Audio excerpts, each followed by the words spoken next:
Užmerk akis. Nereikia bandyti atsipalaiduoti. Tiesiog leisk savo akimirkai sustoti. Ne kūnu, o viduje. Stebėk kvėpavimą. Jis vyksta be tavo pastangų. Oras ateina, išeina ir vėl grįžta. Tu jo nekvieti, tu jo nesulaikai. Jis tiesiog yra. Pabūk su tuo. Dabar lėtai nukreip dėmesį į kūną. Pečiai, kaklas, veidas, rankos. Gal kažkur jaučiasi įtampa, gal kažkur lengvumas. Nieko nereikia keisti, tik stebėti. Tavo kūnas dirba tyliai. Kraujas juda, širdis plaka, gyvybė teka ir tau nereikia dėl to stengtis. Dabar stebėk mintis. Jos ateina pačios, viena po kitos. Kartais garsios, kartais vos juntamos. Nebandyk jų sustabdyti, nebandyk jų suprasti. Leisk joms būti, kaip fonui, kuris egzistuoja be tavo įsikišimo. Nežiūrėk į mintis kaip į kažką, ką turi kontroliuoti. Žiūrėk į jas kaip į judėjimą, kaip į tekėjimą.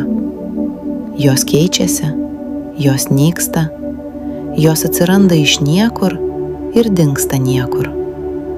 Ir kažkur tarp jų atsiranda mažos tylos akimirkos, labai trumpos, be minčių, be spaudimo, tik erdvė. Nesistenk jos pagauti, nesistenk jos išlaikyti. Tiesiog stebėk, kad ji yra. Ir dabar leisk savo šiek tiek daugiau atsitraukti.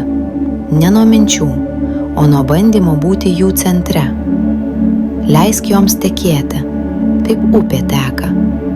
Tu jų nestabdai, tu jų nestumi. Tu tiesiog nebebandai jų valdyti. Ir tada pradedi matyti labai paprastą dalyką. Mintys juda pačios. Kvėpavimas vyksta pats. Kūnas gyvena pats. Ir kuo mažiau kišiesi, tuo viskas tampa lengviau. Ne todėl, kad viskas dingo, o todėl, kad tu nustojai viską laikyti. Ir dabar pajusk tą vietą, kur nieko nespaudi, kur nieko nekontroliuoja, kur nieko nebandai pagerinti. Ir supranti vieną labai paprastą dalyką. Ramybė neatsiranda tada, kai viską sutvarkai. Jie atsiranda tada, kai pagaliau nustoji viską laikyti. Ir tada viskas, kas buvo sunku, staiga tampa lengva. Ne todėl, kad pasikeitė, o todėl, kad tu paleidai.